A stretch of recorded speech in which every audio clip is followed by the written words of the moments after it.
Olá, hoje nós estudaremos a quinta parte dos equilíbrios de fase multicomponentes. Iremos enfocar hoje o equilíbrio entre sólidos e líquidos e também os sistemas ternários, ou seja, com 3 componentes. Em relação ao equilíbrio sólido-líquido, vamos começar contextualizando com uma observação que é extremamente interessante para aqueles que já tiveram essa experiência de passar em alguns países de clima frio, ou então que improvisam uma geladeira para gelar, por exemplo, a cerveja. Se nós adicionarmos sal no gelo diretamente, nós vamos ver que o gelo vai derreter parcialmente e vai se formar um sistema onde gelo, portanto água sólida, está em equilíbrio com o sal e a água líquida a uma temperatura bastante abaixo da temperatura de 0 graus Celsius, que é a temperatura normal de congelamento da água líquida.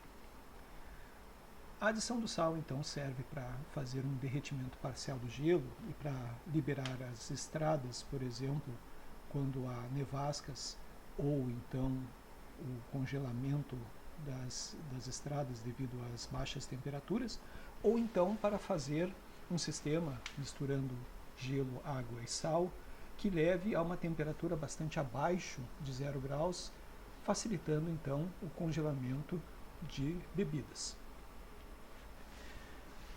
Vamos também focar um instrumental importante para a análise desses diagramas, que é a análise térmica. De acordo com a análise térmica, onde nós acompanhamos o que acontece com o sistema, a resposta do sistema à medida que nós aumentamos ou diminuímos a temperatura, de acordo com a análise térmica, nós podemos determinar diferentes fases, determinadas transições, através do calor que é liberado, do calor que é absorvido, da manutenção ou da alteração da temperatura do sistema. Vamos, por exemplo, imaginar o que acontece quando nós estamos esfriando um sistema no qual a pressão constante, temos o acompanhamento da temperatura em função do tempo. Quando nós temos numa solução binária, lembrando aqui pela regra das fases, L igual a C mais 2 menos F, certo? Uma solução binária é uma solução de 2 componentes. Então, L igual a 4 menos F. A P constante, nós temos L asterisco igual a 3 menos F. Ou seja, quando temos uma fase apenas, há 2 graus de liberdade. Quando temos 2 fases, nós temos 1 grau de liberdade, e quando nós temos uma fase, nós temos, e quando nós temos 3 fases, desculpa, nós não temos nenhum grau de liberdade. Então, num resfriamento de uma solução binária, nós podemos acompanhar a presença de uma ou 2 fases através da alteração da inclinação do diagrama à medida que o tempo passa, do diagrama que mostra como que a temperatura responde à retirada de calor do sistema. Aqui, por exemplo, a gente vê que quando há 3 fases, quando o sistema apresenta então 3 fases, ele apresenta-se como um sistema invariante. Invariante significa que, à medida que nós estamos retirando o calor do sistema, a temperatura está restrita a permanecer constante, o que é observado como um patamar aqui nesse diagrama. Ok? Nós vamos analisar com bastante detalhe como que a análise térmica nos permite delinear e entender os diagramas de vários componentes. Vamos imaginar agora um equilíbrio sólido-líquido em sistemas binários, no qual tanto na fase líquida quanto na fase sólida há miscibilidade total. Então, sólidos e líquidos completamente miscíveis entre si. Esse diagrama é muito semelhante ao diagrama que a gente tem de líquidos completamente miscíveis em equilíbrio com o seu vapor. A altas temperaturas nós temos a fase líquida, A baixas temperaturas nós temos a fase sólida. Em temperaturas intermediárias nós temos uma região bifásica de equilíbrio de uma fase líquida com essa composição, uma fase sólida com essa composição e uma fase líquida com essa composição. Existem várias transições diferentes que nós podemos ter. Podemos ter uma transição entre um sólido e um líquido, uma transição entre dois sólidos ou transições entre dois líquidos. Aqui, por exemplo, como que o diagrama de fases aqui vai nos permitir, como que a análise térmica vai nos permitir entender o diagrama de fases. Vamos imaginar primeiro aqui o que aconteceria se eu tivesse diminuindo a temperatura, por exemplo, mediante retirada de calor, quando eu tenho o componente B enquanto um componente puro, que seria então correspondente a esse eixo aqui. A altas temperaturas eu tenho B na fase líquida. À medida que eu diminuo a temperatura, ou seja, à medida que eu vou retirando o calor, eu vou diminuindo a temperatura, vai chegar a um determinado ponto onde ocorre a mudança de fase. O líquido B se converte no sólido B, ou seja, é o congelamento ou solidificação, e esse congelamento se dá com temperatura constante. Por quê? Porque de acordo com a regra das fases, L igual a C mais 2 menos F, que é igual a 3 menos F, porque estamos aqui nesse caso com um componente apenas. A pressão constante, L asterisco igual a 2 menos F, portanto, à medida que temos duas fases, ou seja, sólido e líquido,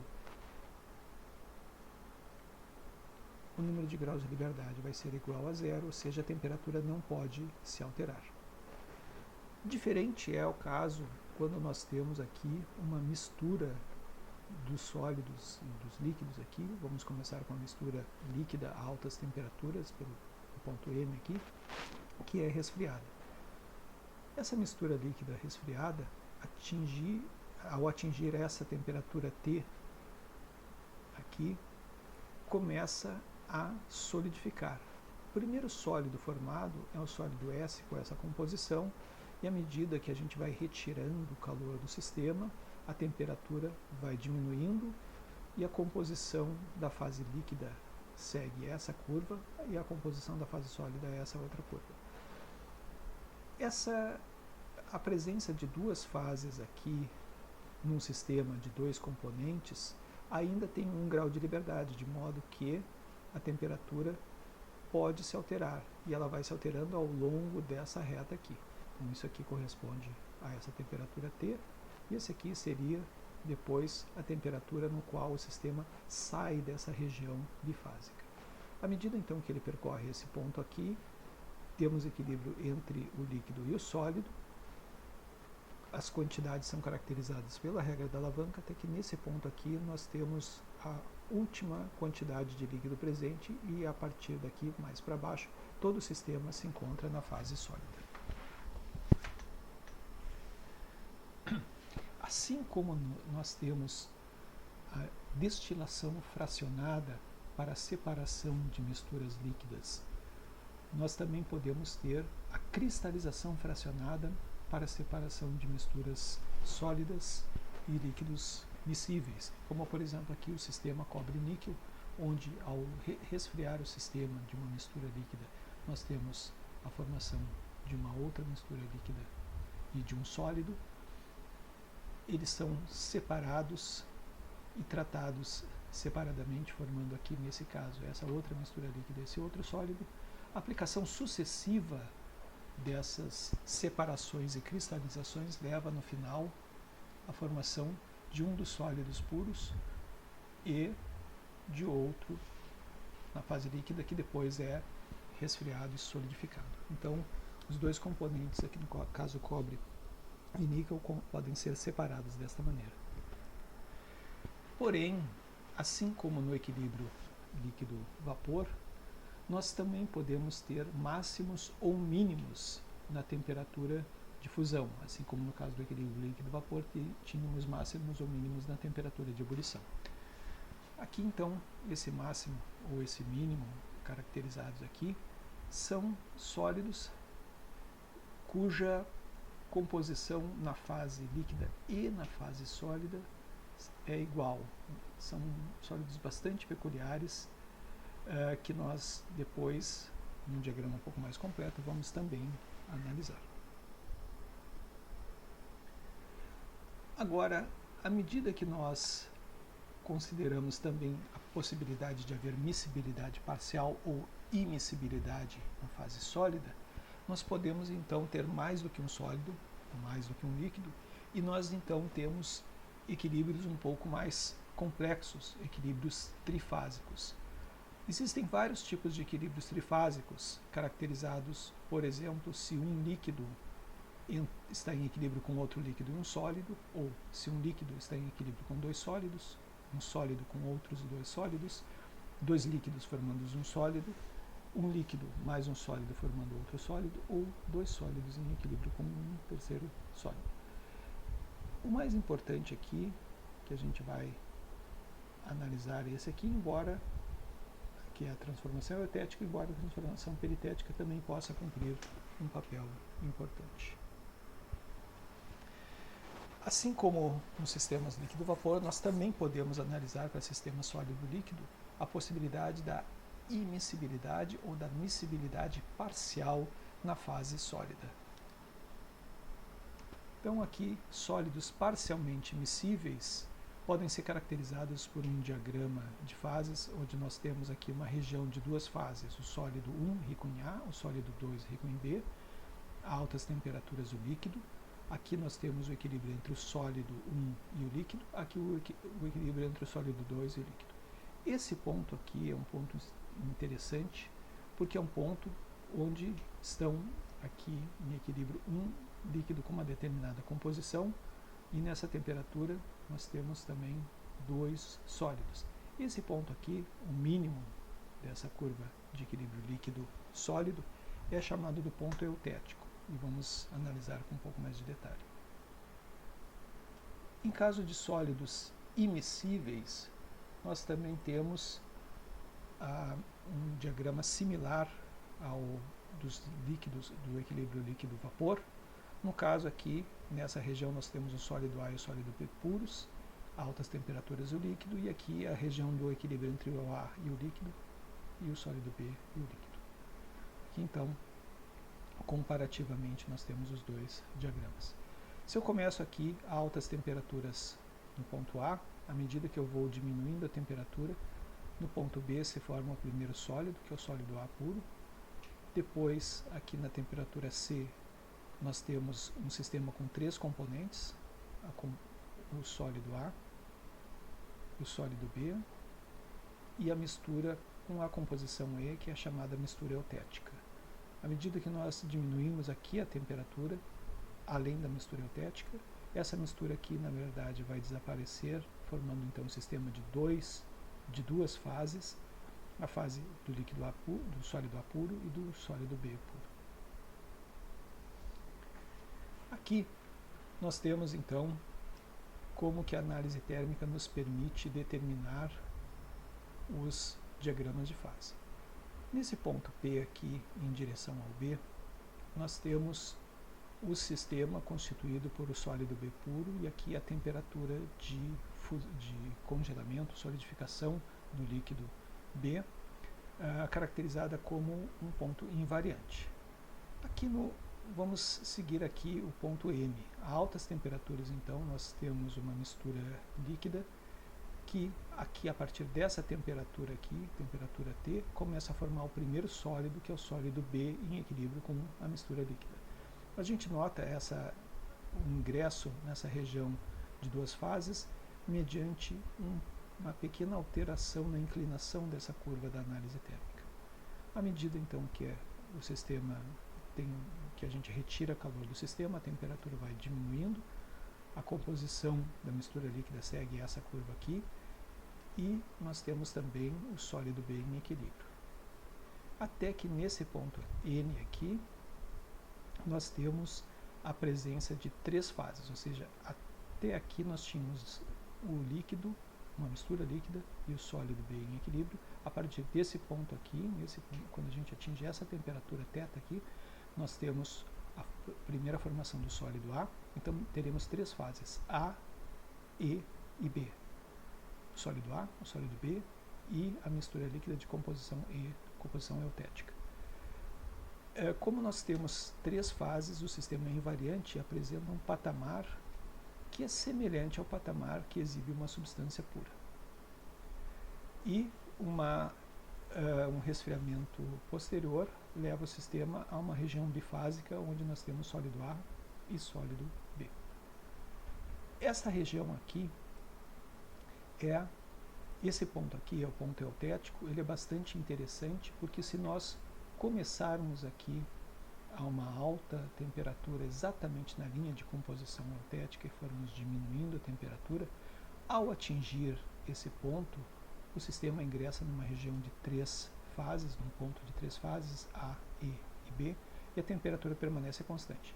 Essa curva, então, ela é, na verdade, indistinguível de uma curva de uma substância pura. Tudo se passa como se exatamente na composição eutética o sistema se comportasse como se fosse uma substância pura. Aqui então, em resumo, as regiões, o líquido, aqui o líquido mais o sólido A, o líquido mais o sólido B e o sólido A mais o sólido B. Existem vários sistemas interessantes com formação de eutético. Muitos deles são ligas metálicas ou sistemas compostos por sais. Um sistema particularmente interessante que forma eutético é o sistema da água líquida, gelo, em equilíbrio com adição de sal, por exemplo, cloreto de sódio. Aqui a temperatura nesse eixo é dada em graus Fahrenheit, mas aqui a temperatura em graus Celsius. O que nós temos é que o gelo puro, ou seja, 0% de NaCl, 100% de água, tem a temperatura de congelamento de 0 graus Celsius, e à medida que nós adicionarmos sal ao gelo, a temperatura de equilíbrio vai diminuindo. Essa composição é a composição mínima de temperatura, que corresponde a 23,3% de NaCl. Qualquer adição posterior de NaCl leva a um equilíbrio não apenas do gelo, mas também do sal não dissolvido, ou seja, o sal, o cristal do sal não dissolvido na presença de solução. Essa temperatura, que é a temperatura eutética, então, vai ser de menos 21,1 graus Celsius, é a temperatura mínima que nós podemos atingir com a mistura de gelo e sal. Então, o que a gente nota aqui é, por exemplo, se a gente está a uma temperatura de menos 5 graus aqui. A adição de uma dada quantidade de NaCl vai fazer com que o sistema que era sólido passe a um equilíbrio sólido-líquido, onde nós temos um sólido que é o gelo e uma mistura líquida com essa composição, e uma adição posterior de NaCl leva o sistema direto para a fase líquida, ou seja, derretendo completamente o gelo. Aqui nós conseguimos enxergar que essa aqui é a região do gelo mais a solução, a água salgada. Essa aqui é uma solução líquida, onde então nós temos água salgada. Aqui a água salgada em equilíbrio com cristais de sal, e aqui o gelo e os cristais de sal, ou seja, as duas fases sólidas em equilíbrio. Além do eutético, que possui um ponto de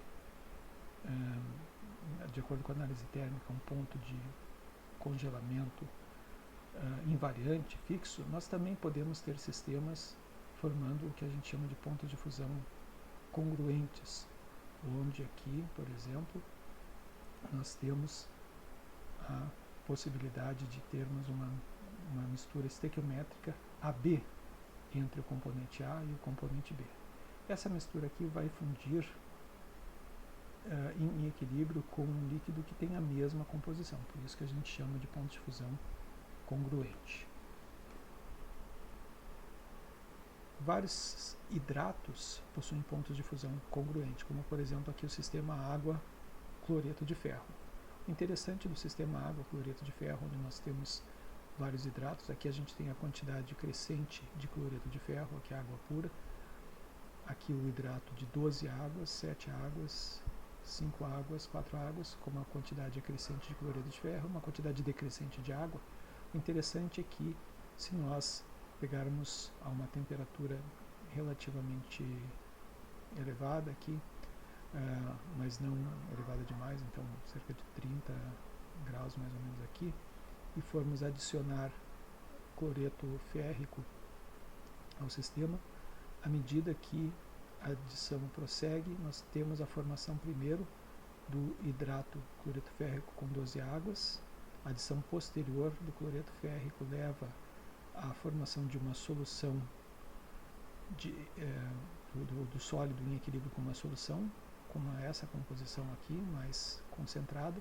A adição posterior de cloreto férrico leva à formação de uma solução líquida, ou seja, a gente tinha aqui uma solução líquida, adicionamos cloreto férrico, aqui a partir desse ponto temos sólido e líquido, aqui também sólido e líquido, aqui temos somente líquido, a partir desse outro ponto temos novamente sólido e líquido, porém é um sólido que é um hidrato de 7 águas, e assim por diante, até que a partir desse ponto aqui nós temos somente sucessivas fases sólidas em equilíbrio.